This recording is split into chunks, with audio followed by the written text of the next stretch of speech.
Haka khandai tarik jelio arhajar arkusau ko solat parish kala rakhi pendan buram me kadonu bukut tamu jisu haka balang shnong mau hati ke bahab hapo ko solat parish. Haka ni kasila sedang suara kemas bukut balapan menta da Reverend Padar Liu Yaubor parish priest ko solat harangkat kajinga dan lang jong u assistant parish priest ki brodar ki sister ki katekis kirang ba balang jo ki balang shnong ba per ki long kumi long pa ki khon samla bat ki heb ki barat jong kani ka balang shnong mau hati baro ko wei. Lapan kut ya kani kasingi bakrau joka dok nuut bukut tamu jisu da kajing mani sakramen balaya lam da Reverend Padar Liu Yaubor parish priest ko solat.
Uayla ya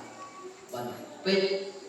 ya kalau nur kemadap dari jenis day kalau nur kemadap dari jenis ya betul. Gede-gede jingla belai ke pelabuhan Sapriang hang kelen berputih. Gede-gede jingla belai ke bangun hari kasih kecumi momentara sungi hapan lagi Paris kipai riwayat Katolik kilik pelkrim nakaway kajaka sakaway nakaway kas gimana sabupat kay gimana hasilong managasngi baro kasor silong kilik pelkrim siya mulai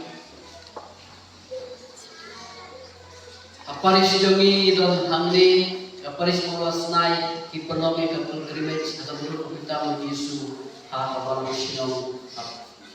tengah